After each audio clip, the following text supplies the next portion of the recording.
how I fasted for a man for 50 days and he still did not marry me. 50 days! Called them together and I told them that they should not ask me about it again. From her channel, I'm sure you die in Jesus' name. Hi guys, welcome back to my channel and welcome to another video. Thank you for clicking on this video. In today's video, as you can see, we have a special guest on our channel in the person of Olawande. Thank you so much for honoring so we already filmed a video on her channel. Please head over to her channel after watching this one. What's your channel? Supernatural Births with Olawande. Yes, Supernatural Births with Olawande.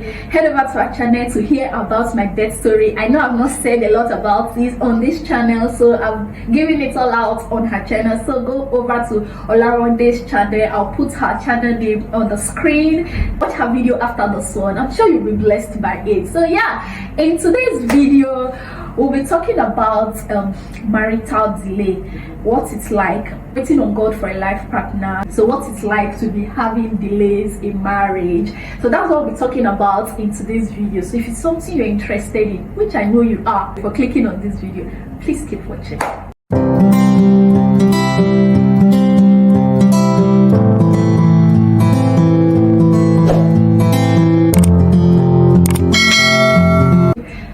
To start off, let me just ask you, what is it like being in your 30s and not married? How do you take it with our societal norms these days? Even from time immemorial, yeah, like that. People want to get married early 20s, 25, have their kids, all their kids before they are 30 and their lives. How do you feel? I know, how do you feel not being married and you're in your 30s? Like, what's the pressure like? Do you get pressured at some point? Do you feel sad? Do you feel lonely? Yeah, so just tell us. Okay, so first off, I'm early 30s, not 30s. Like, I can't get myself to see that that is 30s. You still feel like 15, 20s. Yeah, and you don't look it anyway. So it's hard. Even when I see people that are 32, 33 like that, and they're looking that age, I feel we can't be age mates now. I think I belong to the people in the 20s. So yeah, that's one of the first things. And I think, for everything, God has a reason for allowing you to go through some certain stages. You might see it as being too casual or natural or not really spiritual. But for me, I take everything spiritual. I take everything back to because we are spiritual beings. And I believe that one of the reasons why God has given me this body is because He knows that, okay, marriage is not going to come too early for this person. And He doesn't want me to be pressured, so He has given me this body. So He reduced the tension so well. The fact that nobody has ever guessed my age correctly. No, I've never met anyone in this world that has ever guessed my age correctly, except of course my parents and family. It's one of the things that makes me get relaxed. It's like, you don't look it, because I imagine if I look it, the pressure will be so much, because everywhere I go to, people will naturally want to like, are you married? But whenever I go somewhere, nobody talks about it because they feel like I should still be in that 20s. And yeah. So yeah, for me the pressure wasn't really much because of that. And the other factors are I don't want to say that I'm this kind of person that my parents are very easy to let me try not to mention the other part. I was going to say that I'm sort of like a rebel. Rebel, spiritual rebel, Christian rebel. So please don't take it personal. So when my parents were coming up with a lot of, not that they were coming forcefully, but there's a way they chip it gentle arrows. They were throwing the arrows gently. So you know, nobody would even tell you. They don't even, and they don't need to mention marriage. You know that this is what. Yeah. So when I started sensing that, I just called them together and I told them that they should not ask me about it again. Are you serious? And that was how I fought my liberty. Wow. And would you believe that for more than a year, about 2 years, because my mother and my father did not mention it.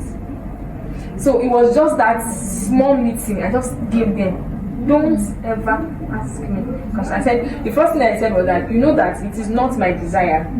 I will not wake up and say, I don't want to get married. So for people, and I say this about all parents too. no child would intentionally say you don't want to get married. So for the child not to remind means there's a problem. So please don't remind us of the problem. So asking us is more like you're asking me that I know the right thing. So if I'm not doing it, it means that there's an issue. So I just told them. So they stopped asking. So the family pressure removed from all the pressures.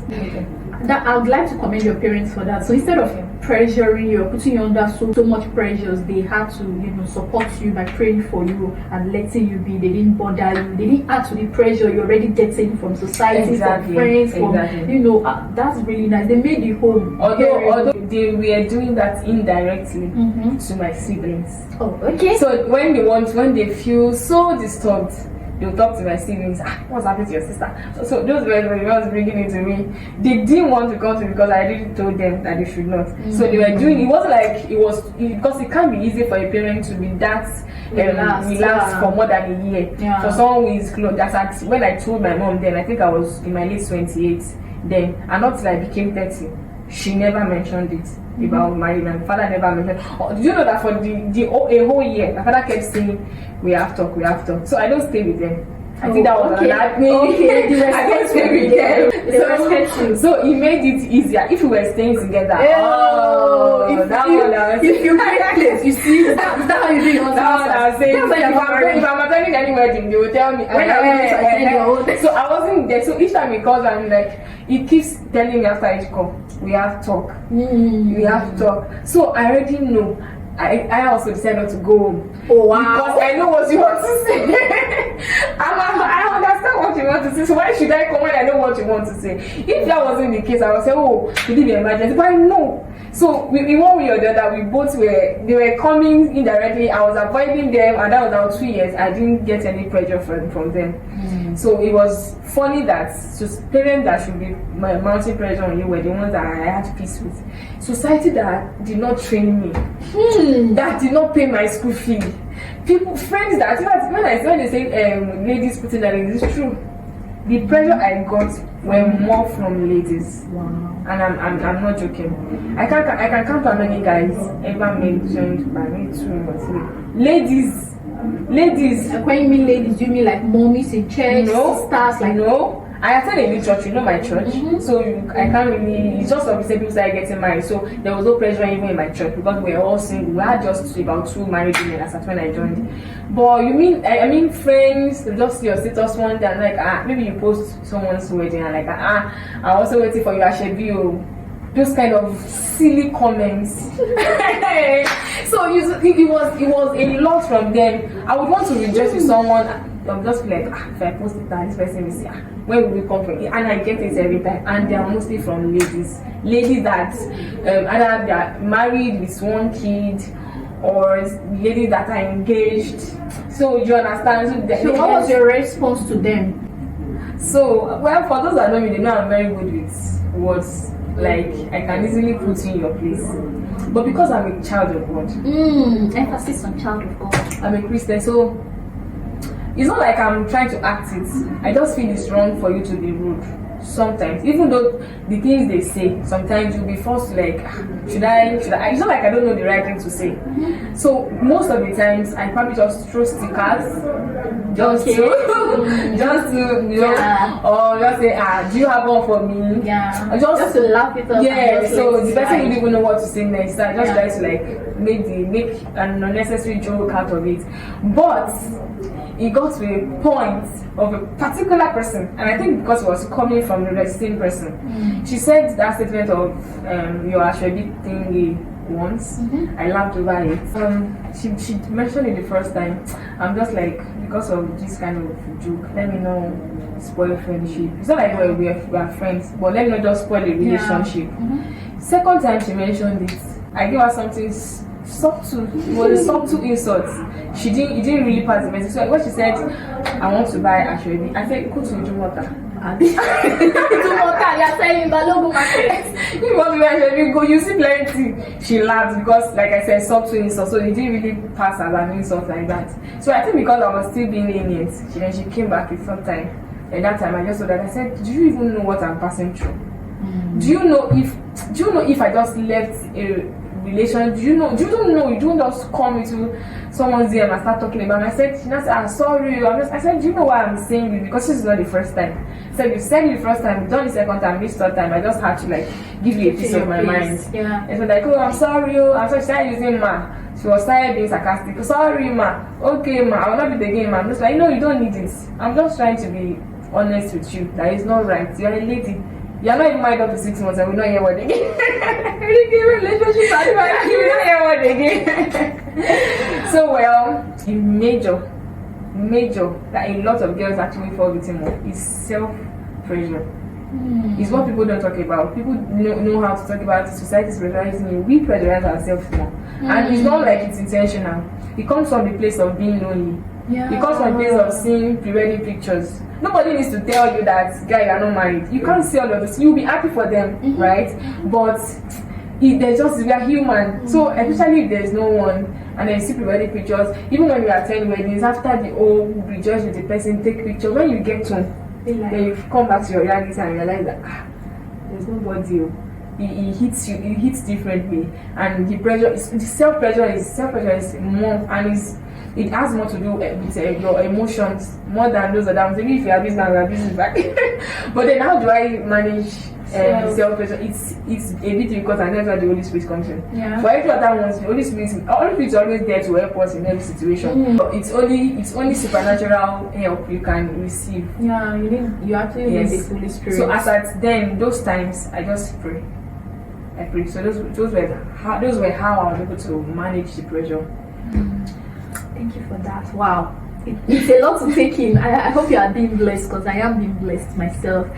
Let's talk about, okay, I'm married, you're not. What are the things you're looking forward to in marriage? Let me just tell you that those things they may not really be the way you think they are. Okay. First of all, sex. So for I don't want to use the word genuine Christian, but I've used it. You're supposed to abstain from sexual immorality and the like. So if you haven't eaten Indomie in 60 years, you didn't want to present them, should you'll be happy now. So because it's something that every normal human should look forward to it, of course. So I look forward to it because I really want to know how it feels. I want to. Do I even need to explain? You all know now. Hey! There's this meme I saw last week, and it was like, if I eventually taste this and it's not sweet, all of you are in trouble. When I said I wanted to post, I was like, no, let me be spiritual about this thing. Let me not post it. I wanted to start tagging all those my friends. I was like, you put it not tell me that this is not sweet. And I said that's what I would if. So I'm actually looking forward to it, and I hope that I won't have to start entering people's DMs. So why the hype? Why the hype? You won't be disappointed. Really? Okay.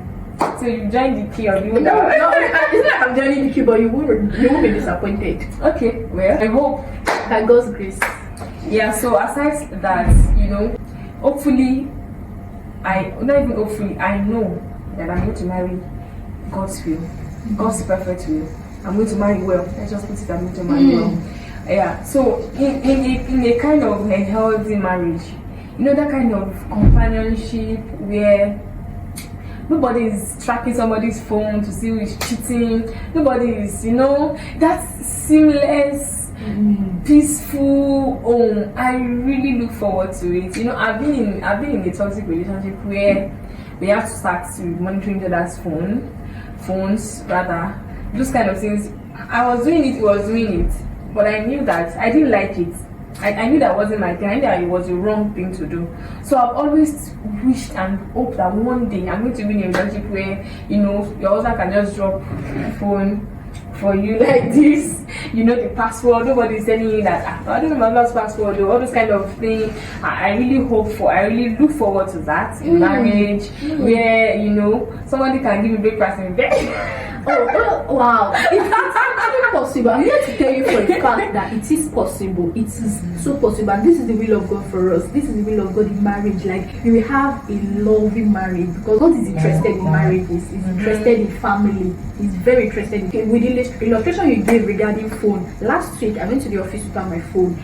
and my husband dropped me at the bus stop, and I just entered the bus and I used my Nokia phone to call my phone, because I'm this person that when I'm in the bus I just want to, you know, listen to a sermon or something. And I looked for my phone, I didn't see my phone. I called the phone, nobody picked, and the phone is always on silence anyway. I called my husband, please can you check the car? I just came out and I can't find my phone. Please let me know if I can raise alarm and scatter this bus like this conductor. I need to scatter this bus this early morning. And he checked and saw that the phone was there. He was like, should I bring it back for you? I'm like, there's no need. There's really no need. Because I'm not hiding anything. Just hold it. And he was like, are you going to go a day without your phone? I said, yes, it's possible. He was like, what if people call you? I'm like, if anybody calls me, send me their number, I'll call them with this phone. What of your social media? I don't need it. I have WhatsApp on my laptop. Like, he was with my phone the entire day, morning to night. I said, if anybody calls you, pick the phone, tell the person this is her husband. You have a message for her. My next question is regarding late marriage.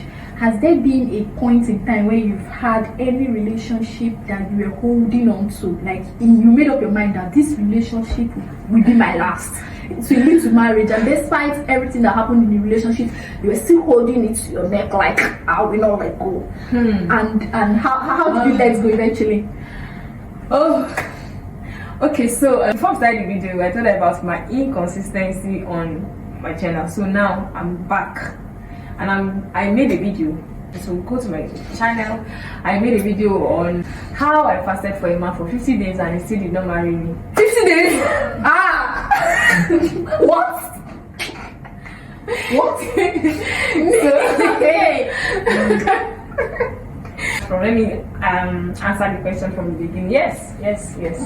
In fact, maybe all my relationships, but the one that you had more like, I will not let you go unless you bless my soul, was I don't want to say that it was last, or I won't mention it was last one, so that people will not go and trace the last person story. Yeah. So I've been with 3 people before my current relationship. So it was so bad, and it took us about 4 years. So I kept holding on for that long, and let me use the opportunity to just let a lot of ladies know. So this is the mistake we make, or these are the mistakes we make most times, because it was my reality. The fact that there was a particular time that I knew that the relationship was over. You know when you already skews orange, there's no water anymore. There's nothing left here. But then you know, I started thinking that the things that crossed my mind and made me held on for that long. So for Christian sisters, please, we need to stop this thing, and maybe that's what God wants. It was what I was thinking. What if it's God's will? What if it's God's will? God's will not confuse you. God's will will not take you through stress. In fact, stress is a sign that it's not God's will. Once they are beginning to be ups, downs, I'm not talking about challenge, financial or those kind of thing. Maybe someone loses his job. No, I'm talking about issues, too many issues here and there, from families, from friends, from the two of you. Everything is just tangled. It's just a sign from God. So I was staying because I was actually hoping, what if it's God's will? Then for the secular reasons that held me down, that a lot of ladies also hold on to, that doesn't make it also move forward from toxic relationships, or relationships that wasn't going to even hold water at all. It's the fact that, where do I start from? It was my issue. So maybe because I was crossing into 27, 28, 29, so I felt like so there was a point that I felt like after NYC, so there's this notion me and my sister carried that even if you don't have a good relationship in university, after university you go to NYC, you meet many people. After NYC you get the job and all of that. So when I finished NYC and I got a job and I was working, and then 1 year into my job, it wasn't looking like guys will be walking into the office. It was not looking as if it was worse than university, because university you still need to move around, see a lot of people. But work, now it's like you wake up from your house in the morning. Of course, it's not like you're meeting somebody inside the bus. From there, you get to your office, and then you have a particular colleague. It's not like, especially if you work in an environment where you don't interface with customers. Yeah. So it's just the same face you see every day. So you see those people for months. Then from there, you carry your bag, enter bus again, enter inside your house. From there, church. For some of us that we are Christians, we go to church. So it was not looking like, wow. When I did it for about 2 years, and there was nothing, So I said, "Toh, it looks as if I now decide to leave this relationship, because after we were together for a while, we had to go our separate ways. So it was that period that I had that triangular life, and it wasn't looking like there's any good guy again. So when we decided to just make up again, that let's see if it's going to work, and it wasn't working. And I remember that when we said we went our separate ways, it wasn't like there's any good guy in Lagos. I said, maybe I should just be managing this one, though, because I cannot go back to the street. There's nothing on the street. So that was the fear of where do I start from? This is my office. No, there's no guy here that I can marry me. I'm not planning to change job. This is my church. I've scanned all the guys. There's nobody. God is bigger than these plans. Like God, like when you say, I call God biggest matchmaker. That's what I call God. When it comes to marriage issue, God is the best matchmaker. All this one that we're just doing calculation. So He held me down to the relationship. That where do I start from? How are we going to know? Because for 4 years is a long time. So we knew each other so much, and when someone knows you, and vice versa, it's somehow sweet. So you feel like, oh, when I do this person knows. When I smile, this person knows the meaning. How do I build this with another person? So I held on so long for it. The point I broke up, it was just God. That's just how I can put it. It was God. I really want to go into detail because these are things that I have in place on a plan to publish on my channel. But I'm going to still say something about it. So it was God. Eventually, those back and forth, those issues, those challenges were signs from God. But I was too stubborn to let go. So it was looking like pink in your eyes. It was looking like tomato red at all. I was praying. That's just the good thing about it, because I'm a prayer person. People that know me, I'm a prayer warrior. So no matter how much in love I am, I continue to pray. I was still asking God, if it's not your risk type, if God that brings signs, I will say no to the signs. I won't heed. But I kept on praying, and God in His mercy found a way to pull me out. I said, "You don't want to break up now," and the guy eventually did. Wow. So by the time he did, it was at the point where I wasn't too much in love. Too much of emotional stress. It makes the love go cold. So it was too much of fight today, fight tomorrow, issues to settle today. So I was already getting that I'd gotten to this point, but I was just so scared of breaking up. And then because of this, you don't want to be the one that broke up. Nobody cares. Be the one to break up. So I think those were the things I was putting into consideration. Like, I can't do this, I can't do this. But then, because God loves me and my prayers were too much, the guy just broke up himself. And I just had this peace not to fight it. So that was how I let it go, and that was how I ended. Okay, from what you've said, the last line really stuck out for me. You said you just found peace. So peace is one of the signs of the will of God. No fighting, no, all those issues. Peace. The first day my husband asked me about something I told him, I have peace. There's this peace in my heart. I have peace that I've never felt before. That was how I knew that this is God.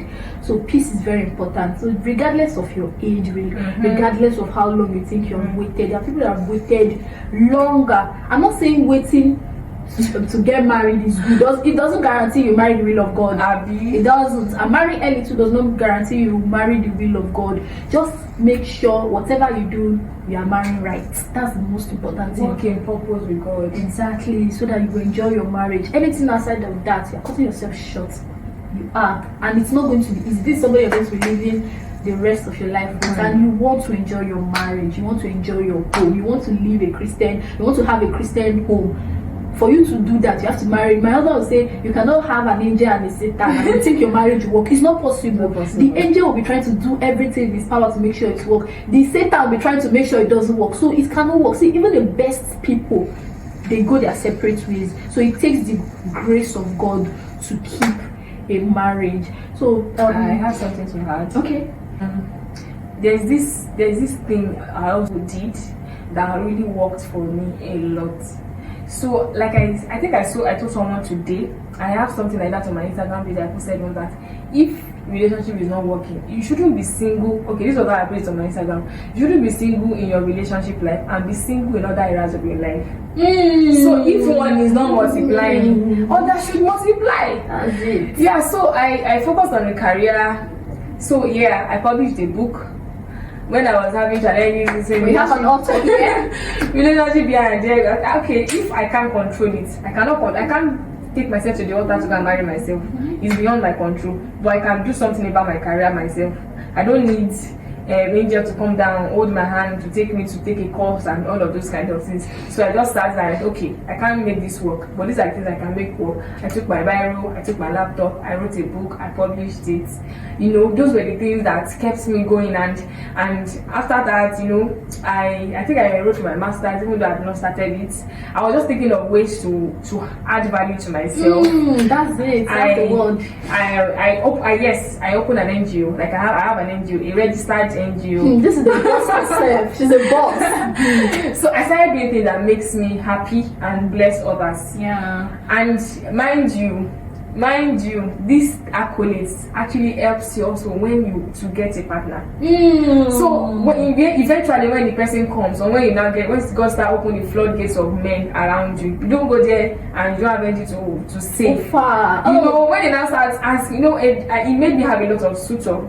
Even the ones that I couldn't marry, you know, people from the other religion that I wouldn't want to do. I couldn't say yes, but it allowed us to be friends because they liked the fact that this lady is focused. She has goals, she has dreams. She's a lady of vision. So it helps you. They are not things that you now marry, they will now be a waste. No, it helps you even along your journey in life. Yeah. So when that one is not multiplying, it is very wrong for everything in your life not to multiply.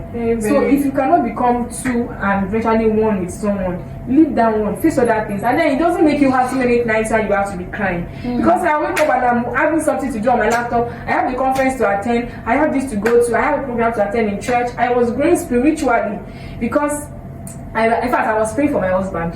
I used the time to invest in my marriage, the marriage that wasn't even coming, that wasn't looking like it was going to happen.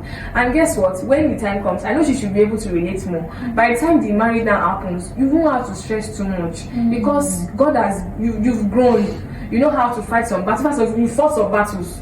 You fought some battles. So it's like I think on my channel, she shared how she didn't have any morning sickness and all of that. These are the things that I used those days that they were serving me breakfast to settle. That God, I don't want any breakfast, I don't want any morning sickness and all of those things. So by the time I get married now, and I'm seeing all of those, I'm seeing answers to those prayers. They were the things that I in my single days. Yeah. I utilized this. I made good use of my day. So they reduced the issue of pressure and falling into the wrong hands. Yes. Okay. What she's just trying to say in summary is, in the place of waiting, add value to yourself. Don't just be waiting for somebody to come and marry you off. Don't do that. Add value to yourself. Take courses. Do things. Go to the gym. Go out, meet people. Like she said, she had a triangular life. She was just walk, church, house, walk, church. She was also going out.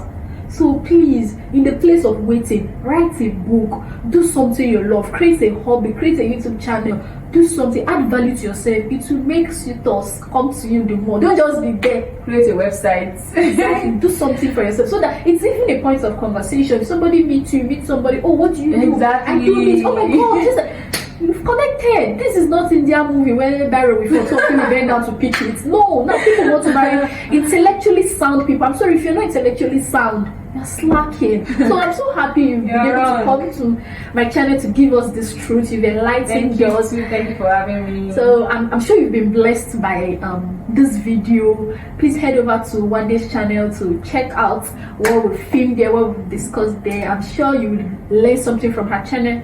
I'm sure you die in Jesus' name. I'm sure you learned something from her channel. Subscribe to her channel if you're not yet subscribed. Please subscribe to her channel. Support my girl. Show her some support. Show her some love on her channel. Leave a like. Tell her on her channel that you're from my channel. Yes, so I really love to see that. So that she will know that you are from my channel. And thank you too for watching to the end of this video. If you're not subscribed, please subscribe to my channel. Like this video, share, leave a comment, and I'll see you in my next video. Bye.